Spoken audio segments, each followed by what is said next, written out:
Hey guys, what's up? It's Carmela Maniac. If you're new to my channel, sit down, chill, and hang out with me for a bit because today I'm going to be reviewing and breaking down Golden from the Netflix animated movie K-pop Demon Hunters soundtrack. And this song is by the fictional group called Huntr X, also known as Huntrix.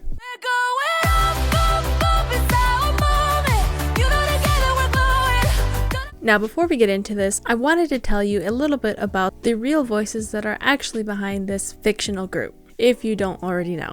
I didn't, and I think it's important to recognize the actual artists behind this global phenomenon. So while each character is voiced by its own actor, each character also has its singing actor. The artist Ejae sings for Rumi. Now, Ejae has written for groups like Twice, aespa, LE SSERAFIM, and Red Velvet. Now, Audrey Nuna sings for Mira, and Audrey is known for popular singles like Damn Right and Comic Sans, which features Jack Harlow. And finally, Rae Ami sings for Zoe. Rae Ami is a singer, songwriter, and rapper, and is known for her collaboration with Suburban in the song Freak. So even though this is a fictional band, the artists behind the voices are as real as ever. Anyway, about the actual song. Now, I'm not very familiar with K-pop, but I know I wasn't expecting the level of influence electronic music had on this song. There was almost no acoustic sounds in this song besides the actual vocals. And again, the song isn't what I expected, but it is a welcome surprise.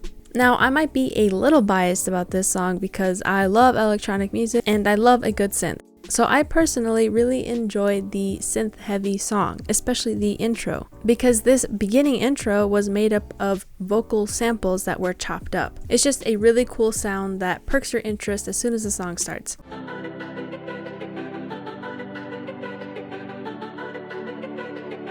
And like I said before, this is a very synth-heavy song, and I really appreciate how they were able to combine a vocally heavy song with a synth-heavy song without the synths being too overpowering, because sometimes that can be hard. Now, the beginning of the song is nice and calm with gentle vocals and calm and collected synths. Then later on, it builds perfectly for the bigger parts like the choruses. So this song ebbs and flows perfectly, and a big part of that is because of how they use instruments like synth risers.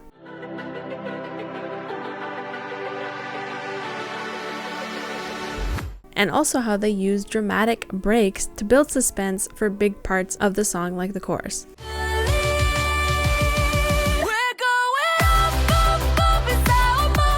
So it was obviously well produced and kept your attention throughout the song. And the vocals were incredible, so props to Ejae for being able to sing those pretty high notes. However, during some parts, those high notes did make my ears cringe just a little bit, especially right before the chorus drops for the first time, where Ejae sings the hook and all of the other instruments cut out so it's just her singing.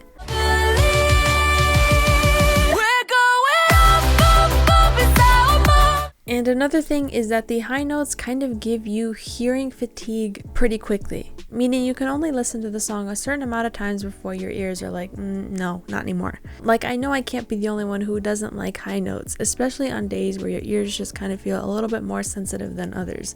So it's an interesting choice for sure, but it definitely gets the people going. It drives forward the point that this is an important song and it demands your attention, which is probably one of the things that makes this song so popular.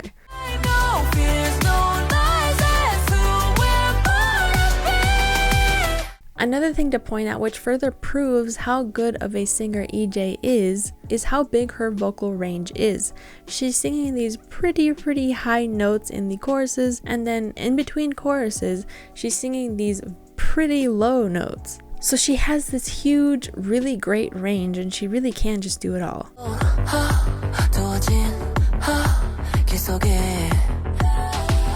So as you near the end of the song, it ends with the same chopped up vocal synth that the song started with, like the exact same.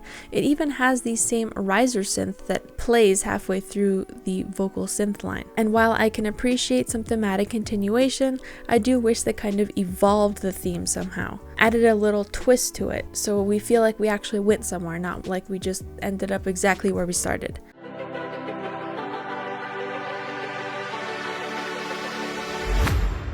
And another thing is that the vocal compression in this song was a little weird and a little bit overdone. But what can you expect? Because it's literally a musical soundtrack from a Netflix film. In musicals, songs have to be perfectly flat and squashed in terms of volume so that they fit into the volume standards of films or streaming platforms like Netflix. One part where you can especially experience the weird compression is in the second to last post-chorus, where Ejae starts singing very low and gentle notes and then slowly climbs up the scale throughout the post-chorus until she's basically screaming and her vocals stay the same volume the entire time she's climbing the ladder. It's just a little unnatural, because obviously it should have gone quiet to loud, except it was just loud the entire time.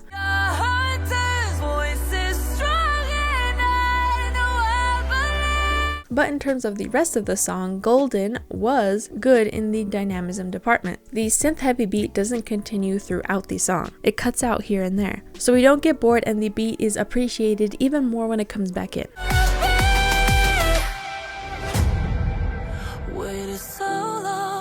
The singer, as I said, isn't singing loud notes the entire time. She does have quieter parts that are more tender and gentle, like in the beginning of the song. Given the throne, I didn't know how to believe I was the queen. However, just because they sung loud and high notes doesn't mean that the song automatically has emotion. Even though the song did have a good amount of dynamism, it still felt a little bit flat to me, and that might be because of the weird compression I mentioned earlier. Like, it was no doubt catchy, don't get me wrong, and the synth and the familiar common bass made it an easy track to bop and groove to. It's also really fun to try and sing along with these guys, even though realistically most of us cannot hit those notes. So I get why it's as popular as it is, but some part of me thinks that it wouldn't be as popular if it didn't have the film to accompany it. Don't hate me. But again, it's a good song on paper and general enough to where a large amount of people can like it. And it has some added flair here and there to make it stand out, like those extremely high notes. So I'm gonna give this song a 7.9 out of 10 on the millimeter. I loved the synths, it was dynamic, it flowed really well. It showcased fantastic vocals, but the song wasn't like the most amazing thing I've ever heard. And I was at times overwhelmed by the high notes that were sung.